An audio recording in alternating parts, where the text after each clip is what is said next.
In progress. Baik, kita lanjutkan materi listening kita ya, teman-teman. Jadi hari ini kita ada di listening yang bagian terakhir, yaitu listening part C. Jadi seperti yang kita pelajari di listening awal kemarin, kalau di listening nanti ada 3 bentuk soal yang dibagi ke dalam masing-masing itu dimasukkan ke dalam bagian listening masing-masing ya. Maksudnya ada part A, part B, sama part C.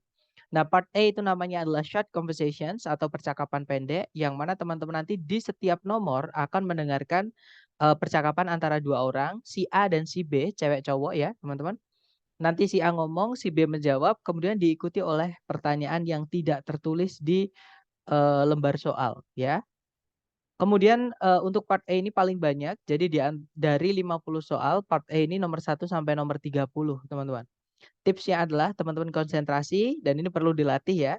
Kemudian fokus juga pada pembicara kedua, walaupun teman-teman jangan ketinggalan pembicara pertama, karena biasanya pembicara kedua ini menjawabnya menggunakan idiom, teman-teman, atau perumpamaan seperti itu, atau tersirat seperti itu.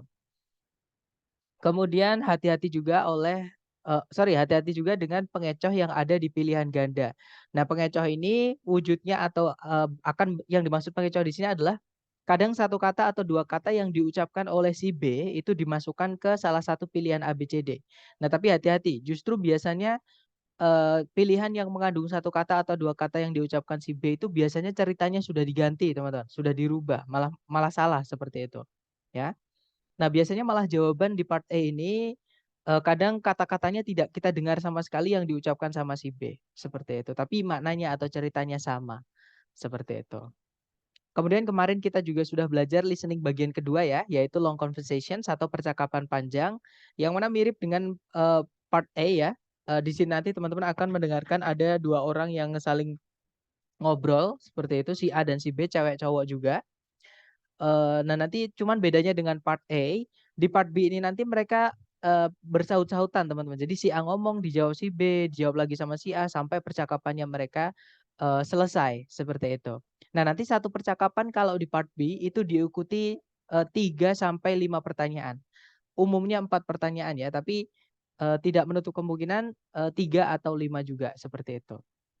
Dan di part B ini nanti hanya ada 2 audio, jadi bisa dibilang nomor 31 sampai 38 atau 39, tergantung soal di setiap audio berapa, seperti itu. Nah, tips untuk mengerjakan part B sambil mendengarkan, sambil memahami, teman-teman golongkan atau kelompokkan informasi berdasarkan eee, pandangan setiap pembicara mengenai topik yang mereka bicarakan, seperti itu. Dan kalau yang terakhir ini namanya adalah long talks ya, di part C yang hari ini kita akan pelajari, teman-teman. Ini namanya monolog atau satu orang yang ngomong, jadi kayak kita mendengarkan dosen menjelaskan seperti itu, tapi dalam bahasa Inggris ya. Dan di part C ini topiknya itu benar-benar akademik, teman-teman. Jadi bahasan yang diangkat ini benar-benar akademik. Jadi memang vocab-vocabnya itu agak tinggi-tinggi ya di sini nanti. Jadi bukan yang keseharian tapi yang akademik atau biasanya bahasa yang dipakai di buku atau di kelas seperti itu. Nah, tipsnya adalah untuk nomornya ya, nomornya itu nanti nomor 39 sampai 50 yang dibagi ke dalam 3 audio, teman-teman.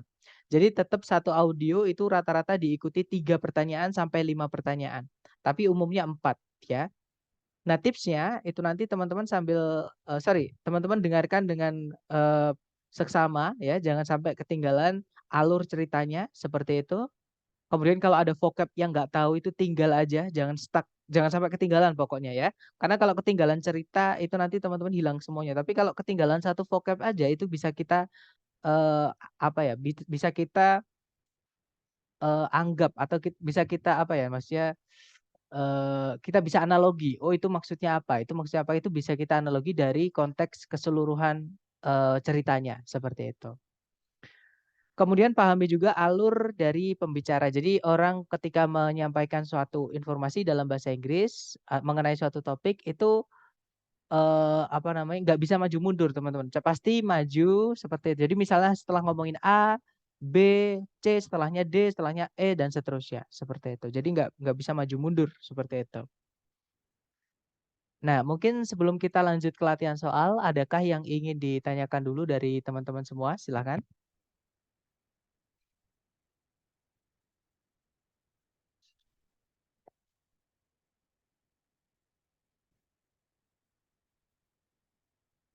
Nggak ada ya, teman-teman? Baik, kalau nggak ada seperti biasa kita lanjut ke latihan. Dicoba dulu ya, jangan takut salah. Nanti, jawaban teman-teman dikirim ketika 4 soal sudah terjawab. Oke, nah ini kan ada 4 soal, seperti itu. Baik, silahkan saya mute dulu audio saya. Silahkan teman-teman. Now we will begin Part C with the first talk. Questions 39 through 42. Listen to a talk by a tour guide in the Everglades National Park. Today we're going to be taking a tram tour through part of the Everglades National Park. Quite probably we'll be seeing a number of crocodiles sunning themselves by the side of the water or poking their heads up through the water. Needless to say, we will not be getting off the tram at any time until we leave the area because of the danger posed by the crocodiles.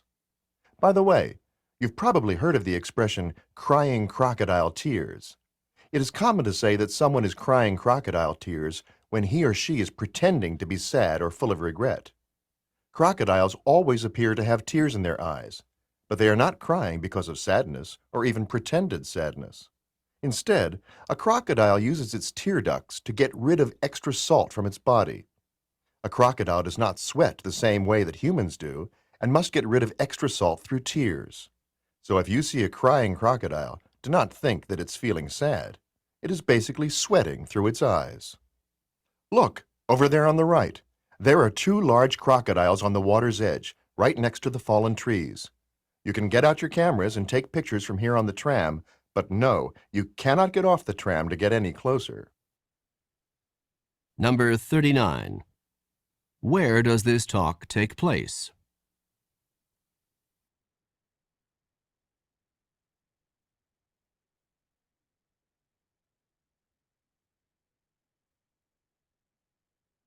Number 40.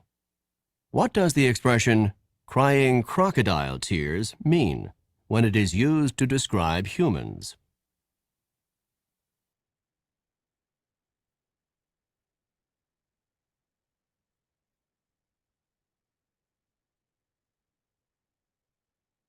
Number 41. Why do crocodiles have tears in their eyes?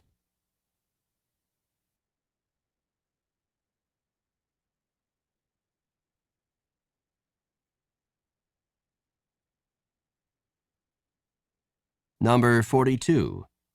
What does the tour guide recommend?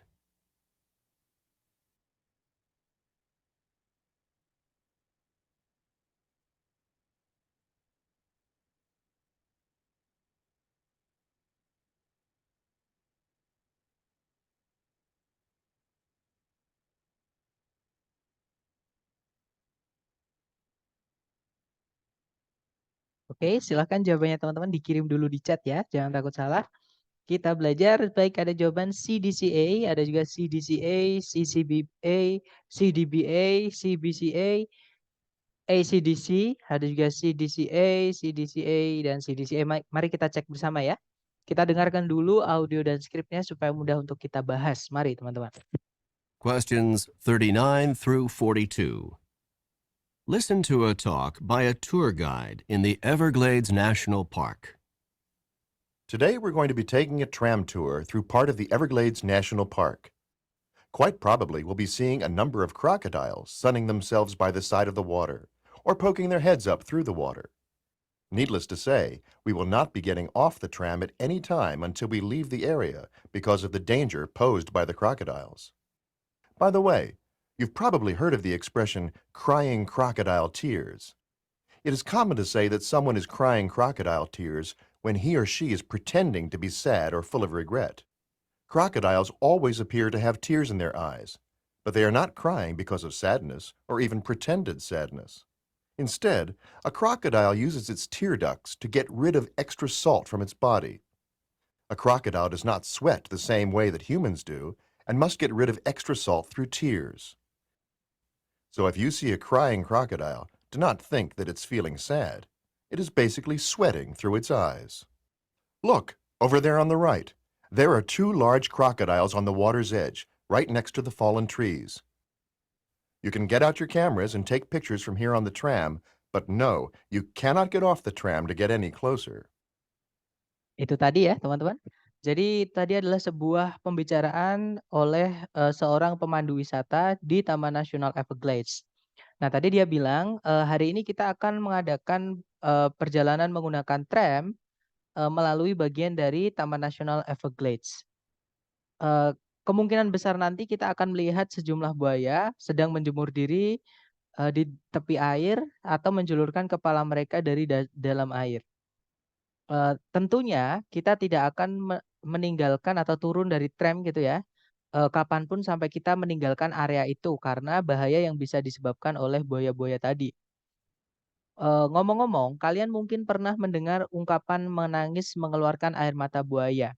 Sudah umum kita mengatakan kalau seseorang itu mengeluarkan air mata buaya ketika dia pura-pura sedih atau pura-pura menyesal. Buaya selalu terlihat memiliki air mata di mata mereka, namun mereka tidak menangis karena sedih atau bahkan, kesedihan yang dibuat-buat.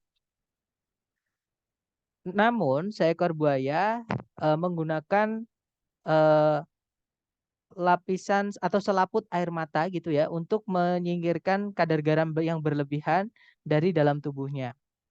Seekor buaya itu tidak berkeringat sama halnya seperti manusia dan tetap harus menyingkirkan kadar garam yang berlebihan melalui air matanya. Jadi jika kalian melihat seekor buaya menangis, jangan mengira kalau buaya itu lagi sedih ya. Dia itu sebenarnya lagi berkeringat melalui matanya.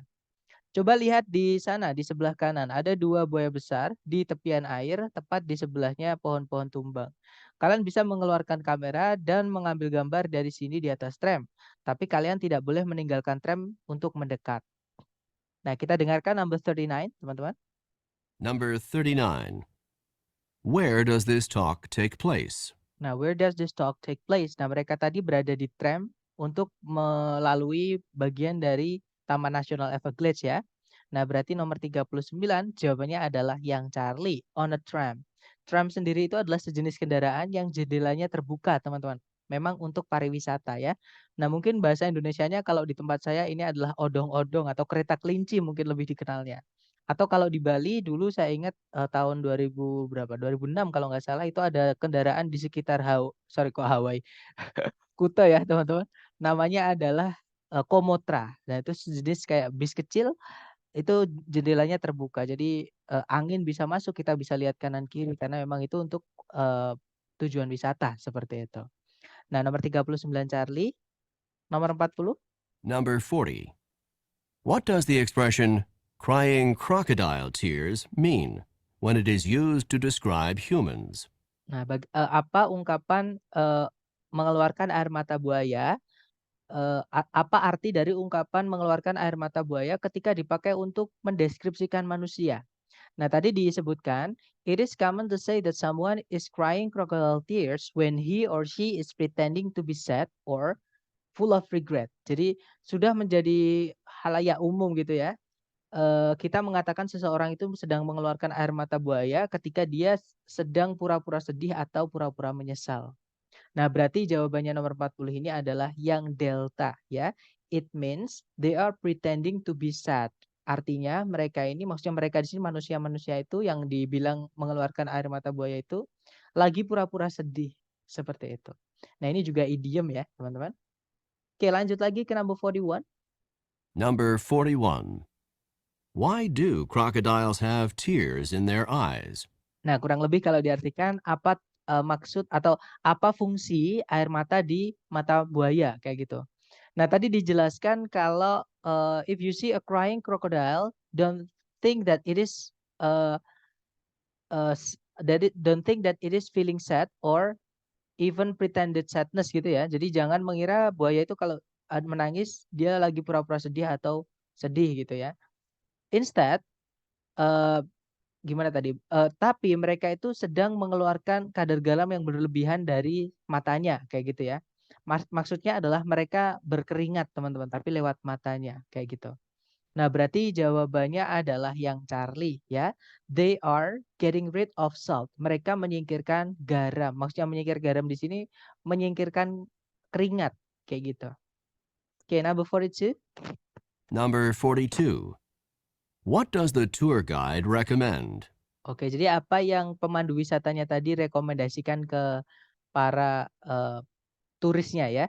Nah, tapi di akhir ini merujuk ke pernyataannya tour guide-nya yang terakhir. Tadi dia bilang, "You can get out your cameras to take picture from here on the tram, but no, you cannot get off the tram to get any closure." Jadi kalian boleh mengeluarkan kamera dan mengambil gambar dari sini, tapi kalian tidak boleh meninggalkan tram untuk mendekat. Nah, seperti itu. Nah, yang di sini ditanyakan adalah yang direkomendasikan oleh tour guide-nya, berarti yang mengeluarkan kamera dan mengambil gambar tadi ya, teman-teman. Berarti jawaban nomor 42 adalah yang alfa, taking photographs, mengambil foto. Kalau yang Bravo sama yang Charlie sama yang Delta itu bukan yang direkomend, itu yang dilarang.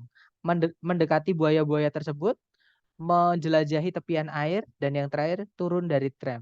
Itu yang dilarang semuanya, yang ditanyakan yang direkomendasikan. Berarti jawabannya alfa. Nah, dari ronde pertama tadi mungkin adakah yang ingin ditanyakan dulu nih dari teman-teman? Silakan teman-teman.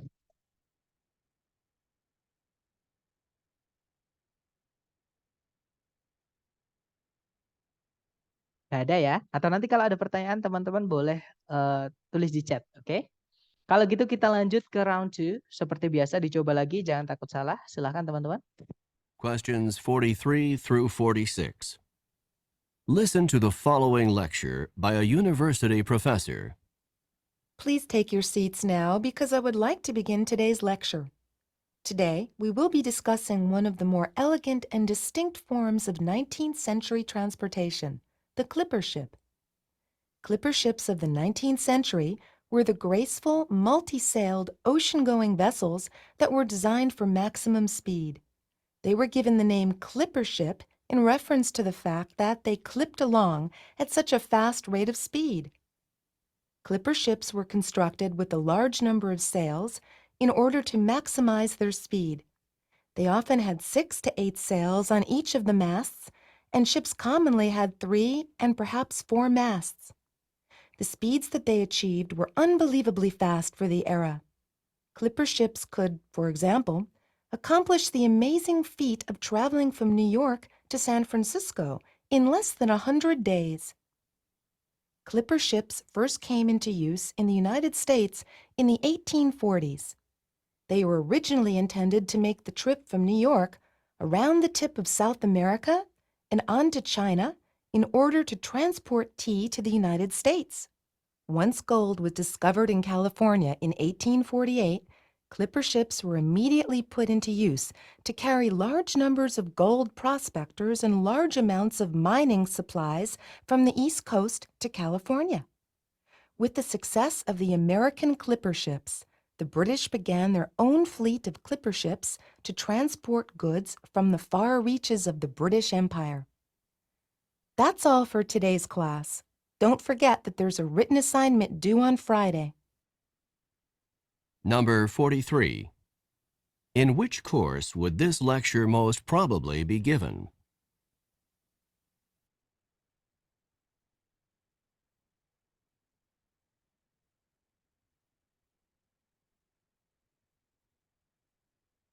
Number 44. What is the most likely meaning of the expression to clip along?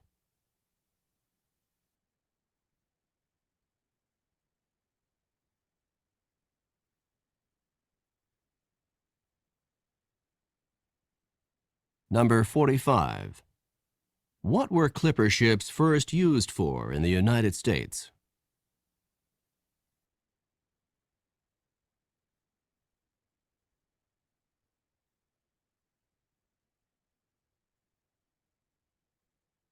Number 46.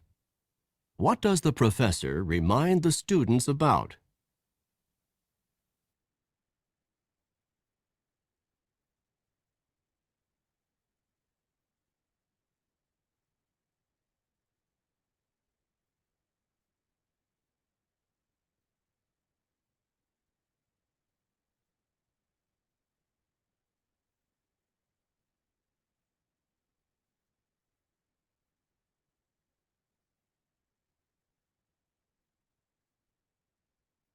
Oke, yang sudah nemu jawaban boleh dikirim di chat, teman-teman.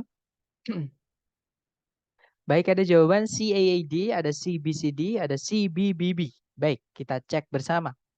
Kita dengarkan dulu audio dan skripnya tadi ya, supaya mudah untuk kita bahas, teman-teman. Mari. Listen to the following lecture by a university professor. Please take your seats now because I would like to begin today's lecture.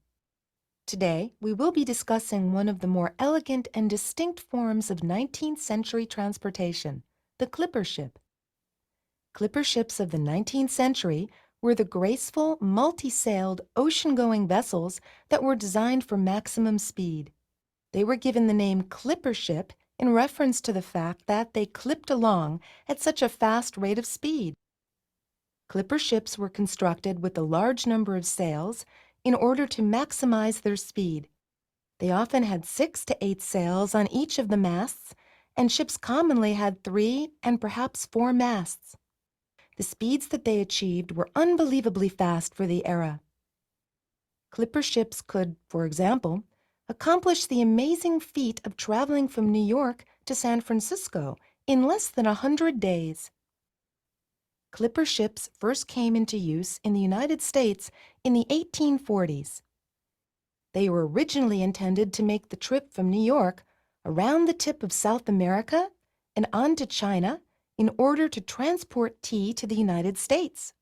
Once gold was discovered in California in 1848, clipper ships were immediately put into use to carry large numbers of gold prospectors and large amounts of mining supplies from the East Coast to California. With the success of the American clipper ships, the British began their own fleet of clipper ships to transport goods from the far reaches of the British Empire. That's all for today's class. Don't forget that there's a written assignment due on Friday.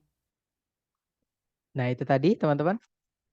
Jadi itu adalah sebuah kuliah gitu ya, oleh seorang profesor universitas. Tadi dikatakan, silakan duduk karena saya ingin memulai kelas hari ini. Hari ini kita akan membahas salah satu dari bentuk-bentuk transportasi abad ke-19 yang lebih elegan dan berbeda. Namanya clipper ship. Clipper ship dari abad ke-19 merupakan kapal pengarung lautan yang memiliki layar besar yang banyak gitu ya, yang didesain untuk kecepatan penuh. Mereka diberi nama clipper ship karena fakta bahwa mereka bisa clip along itu melaju pesat, teman-teman, pada kecepatan yang tinggi. Clipper ships dibuat dengan beberapa atau sejumlah layar untuk memaksimalkan kecepatan mereka. Mereka sering memiliki 6 hingga 8 layar di setiap tiang kapalnya. Dan kapal-kapal pada waktu itu memiliki 3 hingga 4 tiang kapal. Kecepatan yang mereka bisa raih atau bisa capai itu sangat cepat di eranya. Clipper ship contohnya itu bisa menyelesaikan tugas atau melakukan perjalanan yang menakjubkan dari New York menuju San Francisco dalam kurang dari 100 hari. Clipper ship pertama kali dipakai di Amerika Serikat di tahun 1840-an. Mereka awal mulanya dimaksudkan untuk melakukan perjalanan dari New York mengelilingi ujung dari Amerika Selatan dan lanjut menuju Cina untuk mengangkut teh menuju Amerika Serikat. Ketika emas ditemukan di California di tahun 1848, clipper ship secara segera atau langsung dialihfungsikan untuk mengangkut sejumlah besar penambang emas dan sejumlah besar persediaan tambang dari pantai timur menuju California. Bersamaan dengan keberhasilan dari clipper ship Amerika, British atau Inggris itu memulai armada clipper ship mereka sendiri untuk mengangkut barang-barang dagangan dari tempat-tempat yang jauh dari kerajaan British Raya. Itu saja untuk kelas hari ini. Jangan lupa ada tugas tertulis yang paling lambat dikumpulkan hari Jumat. Nah, itu tadi ya, teman-teman. Mari kita dengarkan soal number 43. Number 43. In which course would this lecture most probably be given? Di mata kuliah apa kemungkinan kuliah tadi itu diberikan? Nah, tadi ngomongin tentang kapal dari abad ke-19 di Amerika ya, teman-teman. Jadi jawabannya adalah yang Charlie, American History atau sejarah Amerika. Nggak mungkin ngomongin olahraga air ya teman-teman, karena tadi tidak ada kegiatan manusia sama sekali. Fisik, fisika, tidak ada hukum fisika atau penemu teori fisika yang lain yang dibahas. Kalau yang Delta, Psychology, ngomongin psikologi mental, masa kapal punya psikologi ya teman-teman? Bukan, berarti jawabannya yang Charlie. Next, number 44. Number 44. What is the most likely meaning of the expression to clip along? Oke, jadi apakah makna yang paling mendekati dari ungkapan to clip along atau melaju pesat tadi ya? Nah, jawabannya yang paling tepat adalah yang bravo, teman-teman. To move fast, untuk bergerak dengan cepat. Karena to clip along tadi disebutkan ketika si pembicara atau si profesornya tadi membahas tentang kecepatan dari clipper ship ini. Jadi yang apa? Itu bisa jadi petunjuk teman-teman dalam pengerjaan seperti itu. Jadi yang diumbar-umbar atau yang dibahas-bahas tadi adalah mengenai kecepatannya. Oke, jadi jawabannya yang bravo, to move fast. Kita lanjut number 45. Number 45. What were clipper ships first used for in the United States? Oke, jadi apa kegunaan pertama kali dari clipper ship di Amerika Serikat? Nah, tadi dijelaskan clipper ships were first put into use in the 1840s. Jadi pertama kali dipakai itu di tahun 1840-an. Clipper ships were originally intended to make the trip from New York to around the tip of South America and on to China to transport tea to the United States. Jadi untuk melakukan perjalanan dari New York mengelilingi Amerika Selatan, lanjut ke mana tadi? Lanjut ke Cina untuk mengangkut teh untuk dibawa ke Amerika Serikat. Seperti itu. Nah, berarti jawabannya yang alpha ya, to bring tea from China, untuk mengangkut teh menuju dari Cina menuju Amerika. Seperti itu. Oke, number 46. Number 46. What does the professor remind the students about? Nah, what does the professor remind the students about? Apa yang diingatkan profesor tadi di akhir-akhir ya kepada mahasiswa-mahasiswanya. Nah, tadi sebelum mengakhiri kelas, profesornya bilang, don't forget that there is a written assignment due on Friday. Jangan lupa ada tugas tertulis yang paling lambat dikumpulkan hari Jumat. Nah, jadi yang diingatkan adalah mengenai tugas yang tertulis tadi. Berarti jawabannya adalah yang delta ya, teman-teman. Some written homework, suatu PR tertulis seperti itu. Yang paling lambat dikumpulkan hari Jumat. Nah, itu tadi ronde 2. Sebelum kita ke ronde terakhir nih, mungkin ada yang mau ditanyakan dulu dari teman-teman mengenai listening part C ini, silahkan.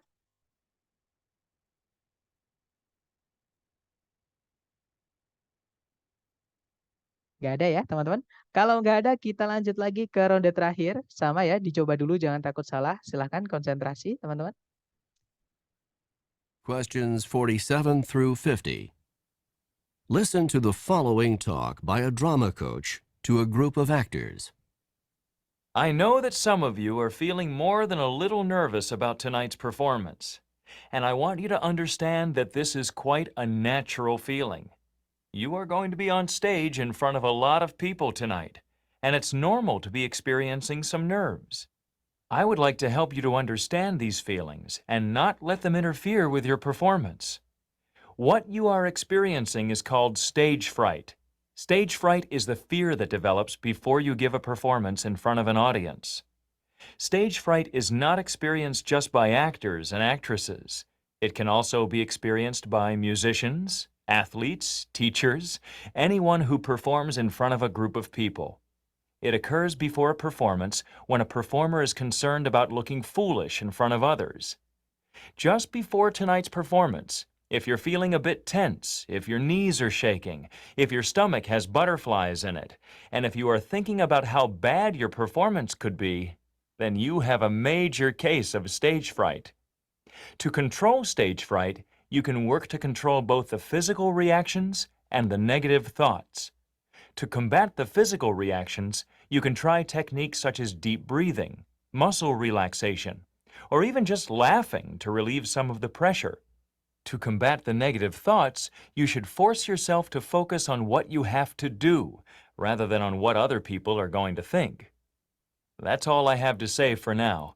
I'll see you back here at 6 o'clock because the performance starts at 8 o'clock. Just remember that if you begin to feel at all nervous, try some deep breathing to relax and focus your thoughts on the performance that you are about to give. See you this evening. Number 47. Who would probably not experience stage fright in their work?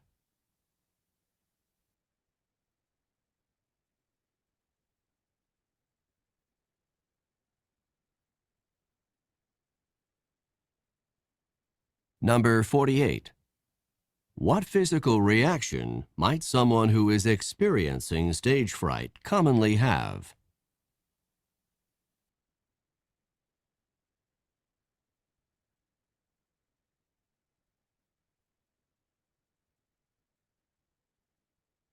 Number 49. How can someone combat the negative thoughts associated with stage fright?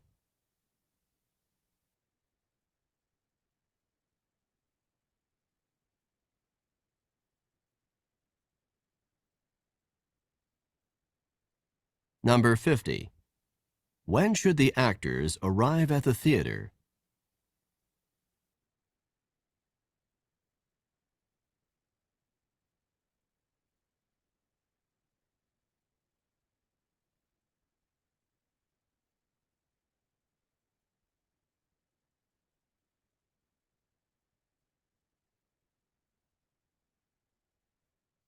Oke, silahkan jawabannya teman-teman dikirim di chat. Baik, ada jawaban AC/DC, ada AC/DC, BABC, BCDC, CACD, ACDC, ACDD, ACBD. Baik, kita cek bersama. Kita dengarkan dulu dengan skripnya ya, teman-teman, supaya mudah untuk kita bahas. Mari. Questions 47 through 50. Listen to the following talk by a drama coach to a group of actors. I know that some of you are feeling more than a little nervous about tonight's performance, and I want you to understand that this is quite a natural feeling. You are going to be on stage in front of a lot of people tonight, and it's normal to be experiencing some nerves. I would like to help you to understand these feelings and not let them interfere with your performance. What you are experiencing is called stage fright. Stage fright is the fear that develops before you give a performance in front of an audience. Stage fright is not experienced just by actors and actresses. It can also be experienced by musicians, athletes, teachers, anyone who performs in front of a group of people. It occurs before a performance when a performer is concerned about looking foolish in front of others. Just before tonight's performance, if you're feeling a bit tense, if your knees are shaking, if your stomach has butterflies in it, and if you are thinking about how bad your performance could be, then you have a major case of stage fright.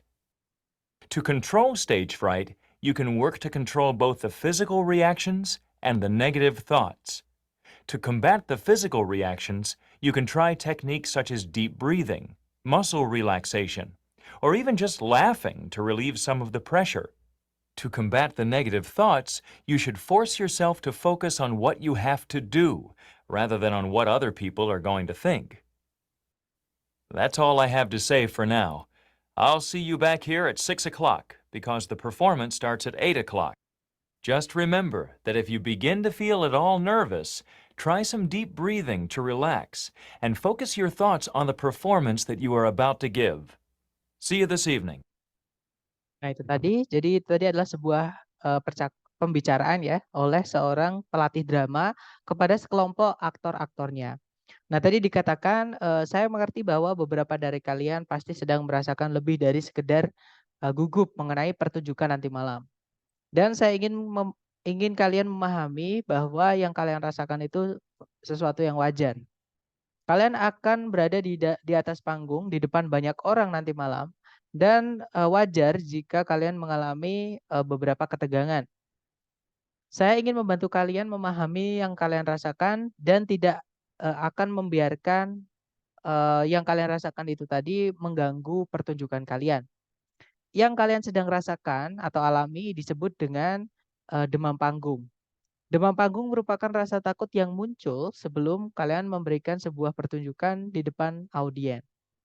Demam panggung tidak hanya dialami oleh aktor dan aktris saja, dia juga bisa dialami oleh musisi, atlet, guru, siapapun yang tampil di depan banyak orang.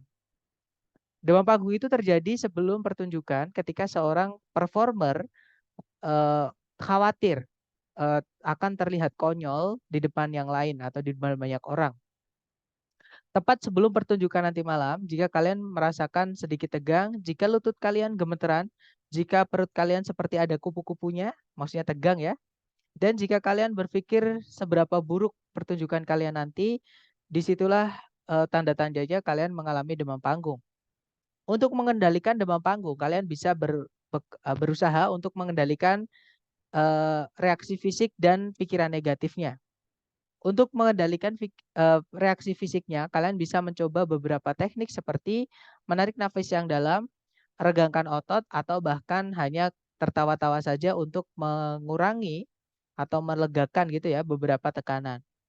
Untuk melawan pikiran negatifnya, kalian harus memaksa diri kalian sendiri untuk fokus pada apa yang harus kalian lakukan, bukan pada apa yang orang-orang nanti akan pikirkan. Itu saja yang saya harus katakan sekarang. Saya akan menemui kalian lagi di sini jam 6 karena pertunjukannya mulai jam 8. Ingat-ingat saja kalau jika kalian merasa sedikit gugup, cobalah menarik nafas yang dalam untuk rileks dan fokuskan pikiran kalian pada pertunjukan yang akan kalian berikan. Sampai jumpa nanti malam. Okay, number 47. Number 47. Who would probably not experience stage fright in their work? Nah, siapa yang kira-kira tidak mengalami demam panggung dalam pekerjaan mereka? Nah, tadi pelatihnya bilang demam panggung itu dialami oleh siapapun yang tampil di depan banyak orang, teman-teman. Nah, di sini pertanyaannya yang tidak mengalami demam panggung, berarti yang kerjanya itu tidak di depan banyak orang. Dan di pilihan ganda yang kerjanya tidak di depan banyak orang, itu adalah yang alpha, yaitu writers, penulis. Jadi nomor 47 jawabannya alpha ya. Karena yang bravo, aktor itu yang diajak ngomong sama coach-nya tadi atau pelatihnya tadi, atlet itu contoh, musician juga contoh yang dipakai oleh coach-nya tadi sebagai beberapa profesi yang mengalami demam panggung juga, seperti itu. Okay, number 48. Number 48. What physical reaction might someone who is experiencing stage fright commonly have? Reaksi fisik apa yang mungkin seseorang dengan demam panggung miliki? Kayak gitu ya. Nah, tadi ada beberapa yang disebutkan dari sedikit gugup, kemudian lutut gemeteran, kemudian seperti ada kupu-kupu di perutnya, kemudian ada juga terpikir terus seberapa buruk nanti pertunjukannya dan seterusnya. Kita cek ABCD. Yang alfa dia akan melihat kupu-kupu, bukan melihat ya teman-teman. Jadi kupu-kupu tadi disebutkan jadi gini, if your stomach has butterflies in it, maksudnya jika perut kalian ada kupu-kupunya, itu maksudnya kalau kita nggak nyaman kayak gitu, teman-teman, kayak gugup gitu ya. Jadi bukan melihat kupu-kupu, berarti alfa bukan. Kalau yang bravo, he or she would break a leg. Dia akan mematahkan salah satu kakinya. Bukan ya, terlalu ekstrim dan tidak juga disebutkan di audio tadi. Kalau yang Charlie, dia akan memiliki lutut yang gemeteran. Nah, ketemu. Jawabannya adalah yang Charlie, teman-teman. Kalau yang delta dia akan berhenti bernafas. Nah, itu bukan demam panggung ya, teman-teman, itu tewas kayak gitu. Oke, lanjut lagi ke number 49. Number 49. How can someone combat the negative thoughts associated with stage fright? Oke, jadi bagaimana seseorang bisa melawan pikiran-pikiran negatif yang berhubungan dengan demam panggung? Nah, tadi pikiran negatif itu hanya bisa dilawan dengan satu cara ya, di akhir tadi. To combat the negative thoughts, you should force yourself to focus on what you have to do rather than what other people are going to think. Jadi, untuk melawan pikiran negatif berhubungan dengan demam panggung ini, kalian harus memaksa diri kalian untuk fokus pada apa yang harus kalian lakukan, bukan pada apa yang nanti orang-orang akan pikirkan. Nah, berarti nomor 49 ini jawabannya adalah delta, teman-teman.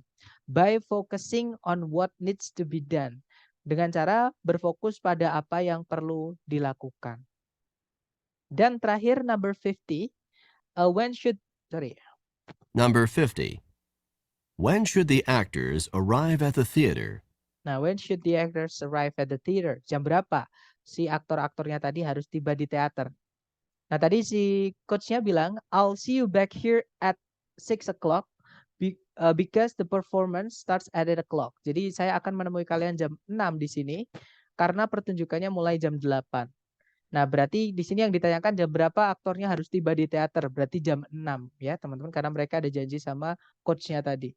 Oke, berarti jawabannya Charlie ya, at 6 o'clock. Seperti itu.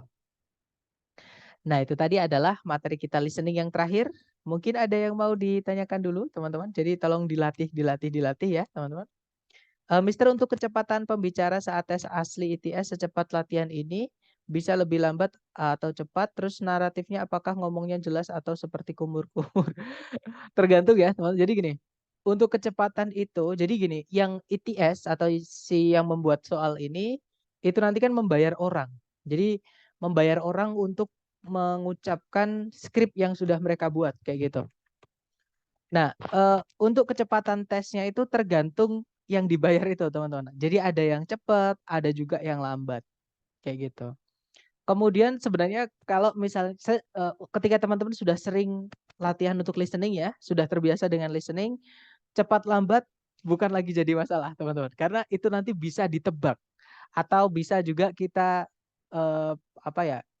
Bisa kita walaupun kita nggak dengerin yang pernah saya ceritakan ke teman, kita sambil main HP, kita sambil mikirin apa, itu bisa kita tebak kalau kita menguasai vocab-vocab yang diucap-ucapkan itu atau kita tahu yang dibahas tentang apa, tapi itu tidak disarankan ya, teman-teman. Yang disarankan adalah teman-teman harus membiasakan diri dengan listening. Nanti yang saya bilang ini akan otomatis sendiri. Nah, cepat sama lambat itu teman-teman nggak akan bisa bedakan. Yang penting teman-teman bisa paham aja kayak gitu. Kemudian naratifnya apakah jelas atau kumur-kumur? Nah, itu tergantung device yang teman-teman pakai. Maksudnya device gini, makanya saya bilang mending teman-teman tesnya ambil online saja, teman-teman. Kenapa? Karena di online kita dipersilahkan untuk menggunakan headset. Nah, itu suara itu jelas banget, teman-teman. Oke, kalau kita pakai headset. Beda, ini pengalaman saya ya, beda ketika kita datang ke tes yang offline atau PBT. Itu speaker itu mempengaruhi banget. Speaker, kemudian ruangan itu kalau ruangan yang gema, teman-teman, nggak enak sekali, teman-teman. Seperti itu. Jadi mending ikut yang online saja. Online pun juga teman-teman bisa di rumah, di kamar gitu. Belum mandi misalnya pagi-pagi mau tes, itu bisa langsung seperti itu. Gimana cara tes online-nya, Mister? Itu harus daftar ya, teman-teman. Untuk misalnya teman-teman bingung linknya di mana, itu nanti boleh japri saya. Karena ada beberapa tempat yang menyediakan atau menjadi penyalur tes TOEFL ITP yang asli ITS ini, teman-teman. Seperti itu. Kalau biaya tergantung tempat pendaftaran juga. Contohnya misalnya di Colorado Bengkulu itu yang paling tidak disarankan ya, teman, karena dia paling mahal dan juga paling ketat kalau menurut saya. Itu dia tidak ramah kalau menurut saya ya. Pengalaman saya juga agak agak kacau kalau di sana agak susah kayak gitu. Ya, ini bukan prediction, teman-teman. Ini asli TS yang official asli TS ini. Ada beberapa kok tempat-tempat yang bisa dijadikan kita mendaftar untuk itu kayak gitu. Kalau di Colorado itu setahu saya 600 berapa ya? 600 sekian lah. 665 atau 625 atau sekian, saya lupa, teman-teman. Kalau di UII itu yang paling saya sarankan karena di sana itu penjaganya ramah, baik ya, teman-teman. Terus nggak ada curiga-curiganya sama sekali. Jadi kayak kita tes itu nyaman, jadi tenang gitu. Nah, kalau di UI itu setahu saya nggak sampai 600. Kayak gitu. Kalau untuk tes latihan-latihan aja gimana caranya, Mister? Kalau untuk tes latihan-latihan aja ada beberapa tempat. Kalau untuk tes latihan-latihan aja ya, teman-teman. Tes prediksi itu ada yang gratis kalau ada event. Contohnya event itu pembukaan kursusan, tapi itu nyarinya biasanya di IG gitu, teman-teman. Kemudian nanti ada juga yang bayar. Kalau misalkan contohnya di saya juga ada, teman-teman, tes prediksi itu karena saya juga nabung soal ya. Jadi saya ngumpulin soal-soal untuk saya buat untuk tes simulasi itu 75.000 per sekali tes.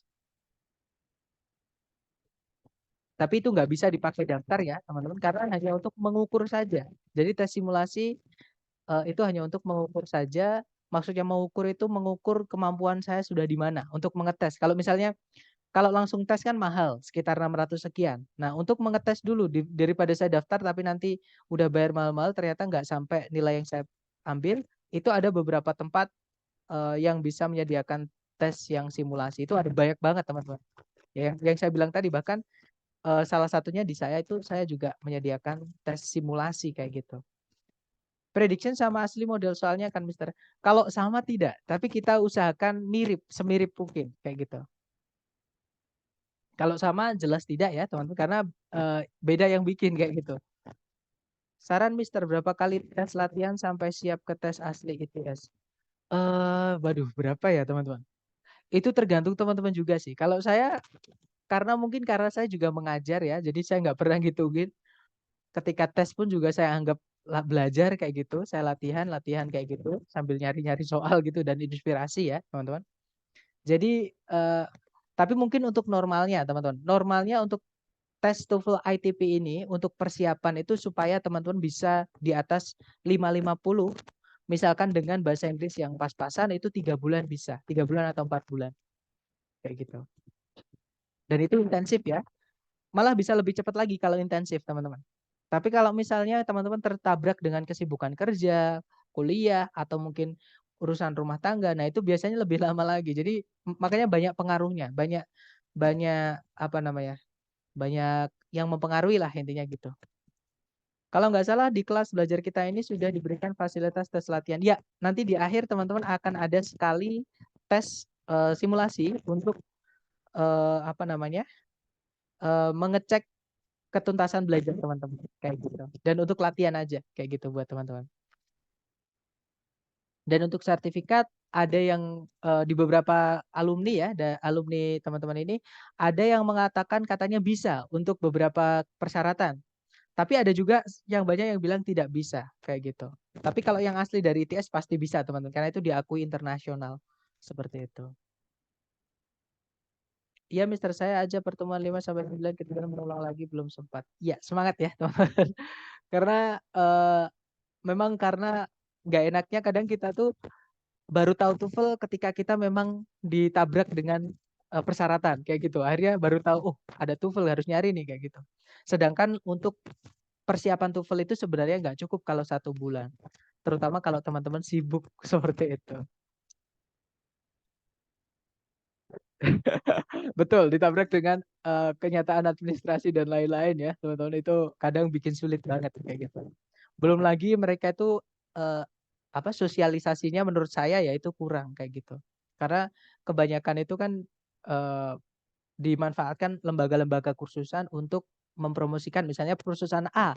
Nah, itu menyediakan tes TOEFL misalnya gitu. Jadi bukan yang membuat TOEFL sendiri mengsosialisasikan, "Ini loh kalau mau tes TOEFL silahkan tempatnya di sini sini sini," itu nggak ada, teman-teman.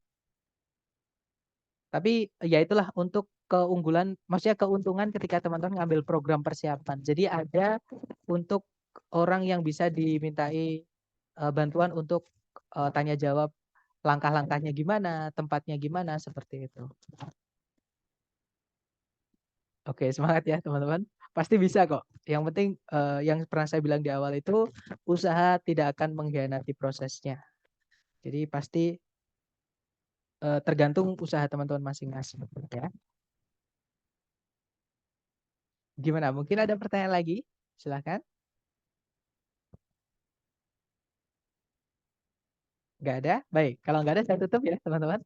Baik, thank you so much for having me today guys. I'll see you next time. The last I say, Assalamualaikum warahmatullahi wabarakatuh.